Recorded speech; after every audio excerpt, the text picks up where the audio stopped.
interesting here, but oh, Burmese Ghouls draft. This is the first time I'm seeing their draft and thinking like, man, this is a pretty hard to execute draft in comparison to Bren Esports, and it feels like a change of pace. Yeah, definitely a change of pace, and of course, having a little bit of that scalability definitely helps the side of Burmese Ghouls. But you know, Bren Esports is that team that will press you on from minute one, and that might just be the trouble for the side of Burmese Ghouls.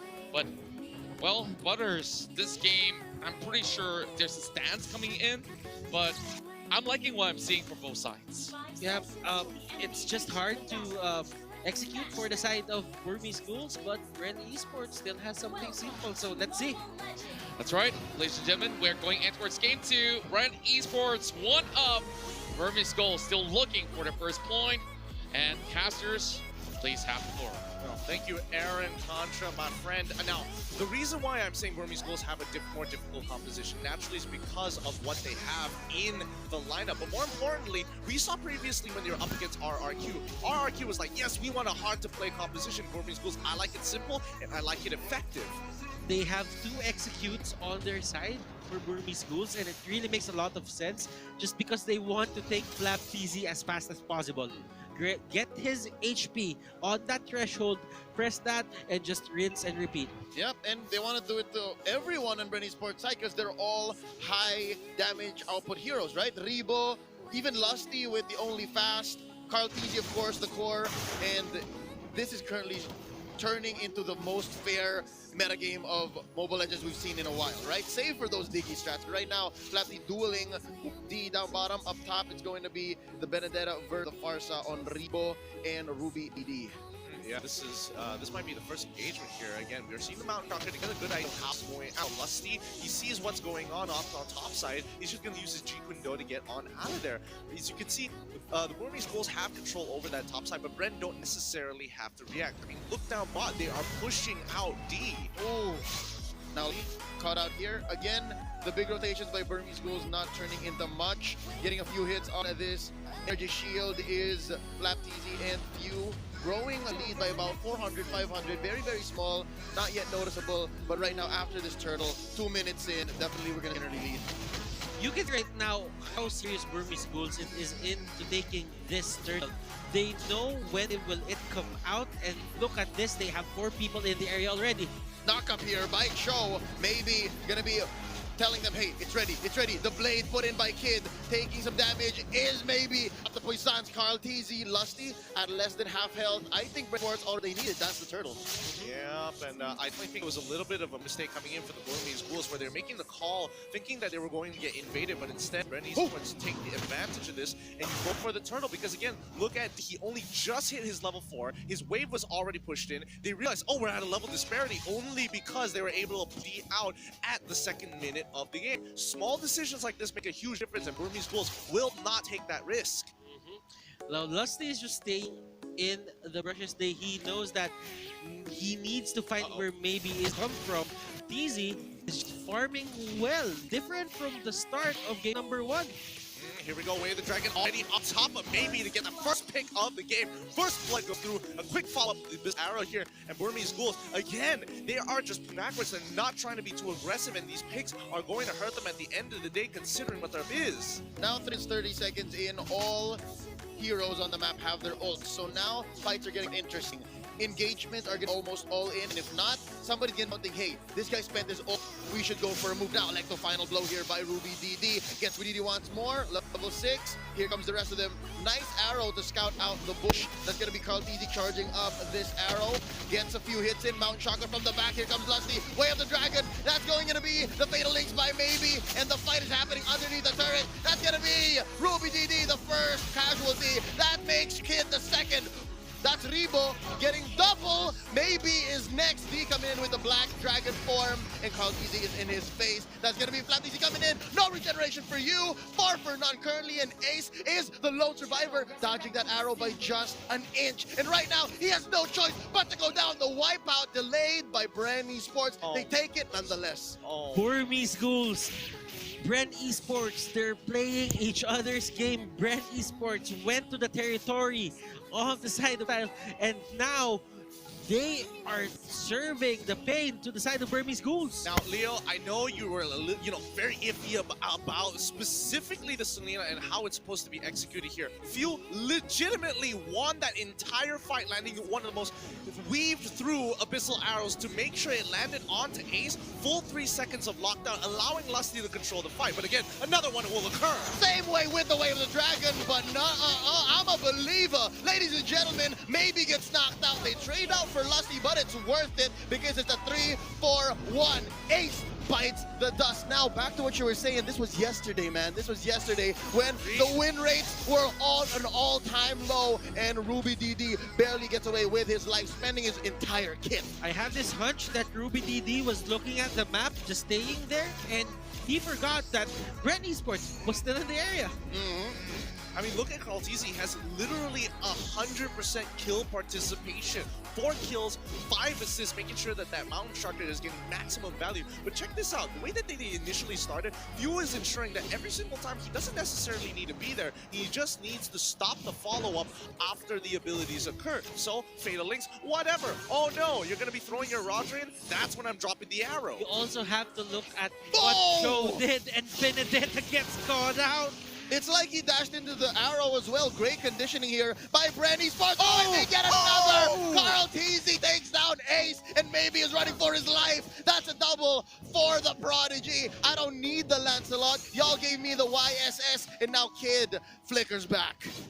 Oh my goodness, if you would see the fights, how they happen. Lusty and Few, they're just playing out of their minds. D here getting control, the arrow thrown out. D will escape, but there is a cut there by Lusty. And that is going to be another side of Bren Esports. My goodness, Few is just, I'm not gonna lie, there's not a few games where I'd say, there's not a, few games I would like to admit it, but this one, he's kind of smurfing. He really is kind of smurfing here, and Burmese Ghouls are playing so nervous around him. You know, Gidjon, I get your point. I'm not a fan of the Selena 50-50 hit or miss as well, but for Bren Esports, if it works, it works. Numbers don't lie. If you're sitting at 13-1 at 7 minutes in, about 7K ahead, and you leave your opponents running like that, and you're drawing lines with the arrow, I couldn't ask for more if I was Bren Esports. But the Burmese Ghouls, they must be sweating it right now, because I think after this last turtle is gonna be Lord. What do they need to do? Do they need to take less fights? Do they need more defensive? Because they've already lost all their first-tier turrets. They need to start playing a lot more safer. They don't need to get caught out like this. The real big threat is going to be Lusty and Few, so as long as they have eyes on them, they don't necessarily need to do these aggressive plays. And Burmese Ghouls, once again, want to try and make this aggressive play happen. Oh, here we go. The fight has already begun with the turtle being taken out at the right second. Now D getting caught out in the middle of 3. That's going to be the Poissons in here by Mlbb, stopping the regeneration. Oh, and we're going to see a triple. Are we waiting for it? That's maybe down by Rebo, and Ace is running away. Oh, he's not going to survive. That's Mlbb getting him on the rollout. And right now, Bren Esports is feeling it. They could convert to a massive scale. Maybe 2 turrets, maybe 3. Who knows? They're unstoppable in this state.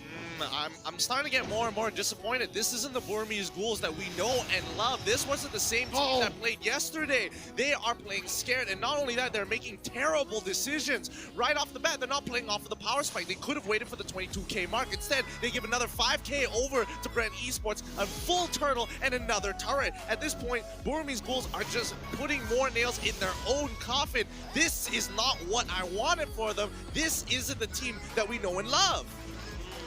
Burmese Ghouls, they need to find a way to stop this bleeding right now. Mlbb is just zoning out everyone. Even D cannot stand in front of Flap. Flap is level 10, D is level 8. Huge gap here, huge gap. And the fact that Mlbb knew that D was there went their way, because he knew that it was the only thing left. And if anything, I'm sure he could have forced the Black Dragon form and wasted it for the next team fight. But right now, Ace! Oh, he thought he could get executed, but now it still counts as a kill for Few. It was a very good attempt, but now Burmese Ghouls, this is a situation where every single fight you really can't do anything, and Bren has the perfect lineup to start pushing their leads with the Farsa and as well as the Selena. Those two are so snowball-oriented, it's ridiculous. Rebo can scale. Unfortunately, Few may not scale as hard, but regardless, his utility is invaluable. Oh, wow. D retreats from the duel. He was going 1-1 against flapped easy, and Rebo says, I gotcha, bro. Finishes it off with a feathered airstrike. It hit earlier just because he was flying. But still, that is going to be a Lord attempt going to the side here of Bren Esports. Oh my goodness. There's no contest here. There's no contest. Look at the wall of flapped easy and few. And it's not because Burmese Ghouls doesn't want contest. It's because they can't. Oh, it hurts to see. It hurts to watch. 13K ahead, and all this because Burmese Ghouls are feeling nervous and made some really bad decisions, especially when they wanted to contest that turtle. They lost 10K off of that. And honestly, I think this pretty much seals the deal here unless Bren makes a mistake. But we've seen how Bren plays. This is how they do it there at the Philippines, watching their VODs. The moment they get that lead, they don't let go of it. Burmese Ghouls, they need to find a way. And what's that way? Just wait for Bren Esports to make a mistake. But how long can you hold on? Bren Esports is gonna force you to answer, and here we go. Feathered airstrike here by Rebo. They know now after 3 fights that have just gone sideways, they know that, hey, let's not force it. I know we're under our base. I know that they're certain, but hold up! Lusty with the way of the dragon. Ace gets eliminated. That's gonna be the trade though. Kid takes the show down, and now Ruby DD is feeling his life is in danger. And yeah, that's gonna be the push onto mid lane. The inhibitor has been taken down, and they're sieging up top as well. You know, considering the situation, this ain't too bad, but now the Burmese Ghouls, it's an all or nothing push here as D tries to get another pick onto Kaltisi. They're trying their best. Ruby DD goes down. The killing spree puts Kaltisi in perfect position, and now this was their last attempt to try and go for a fight, and Bren is able to stand up tall. They're going to take all the inhibitors and force out the Burmese Ghouls to take one last fight to ensure they put the last nail in the coffin in this game. Oh, 2 defenders now, 3 in comes Ace, but there's no way taking this inhibitor with them. They're not keeping it, that is. I'm wondering if they can finish here. Bren Esports, they're all here, all 5. Bren Esports, they're gonna try, but there are a lot of buffs onto the side lanes, and they're just gonna go for the all-in. Yep, Kid taken out here. Kaltisi barely surviving. The shutdown on the flapped easy. Oh, Ruby DD feels it. He can shut down Kaltisi, and indeed he does. The execute pops the Yusun Shin, shutting him down 9, 1, and 8. Hold up, Rebo and Lusty, they're not done. Oh, what an alley-oop by Few from down south. It's just D left here to defend, and I don't think he can do it Black Dragon form. He's gonna try. He's gonna try. He's going in for Few, and he knows that there's a wave here. Feathered airstrike by Rebo. Feathered airstrike by Rebo. Lusty knocking him up. There's some shy energy, but it's not enough. That's the wipe out. We're waiting for a wave of minions, and here's one defender. Here's Kid. What can Kid do? Flame shot here by Few. He's gonna knock him up in just a matter of time. Ladies and gentlemen, Bren Esports takes game number 2. Back-to-back wins scored by Bren Esports of the Philippines. And the Myanmar side could not respond to this call. Like what Butters mentioned here, they tried to even go in for those sort of objectives, but they understand they're a little bit too far behind after a couple of all these fights. And considering how things are going for the side of Burmese Ghouls, they need to go back to the drawing board. It seems to me that they forgot how they beat Bren Esports in the first place. Now, if they expected Bren Esports to just come here and play the same game as they did on their first meeting on the upper bracket, they're gravely mistaken. They should find a way to stop them at this point. Personally, the way I look at it, the draft absolutely fine. I mean, Burmese Ghouls should have been able to win on this draft. It really came down to a couple of macro decision makings that really hurt them at the end of the day. And Bren, they saw these mistakes. They're playing nervous, so let's keep on pushing through. And right now, Burmese Ghouls, I don't know whether the nerves getting to them because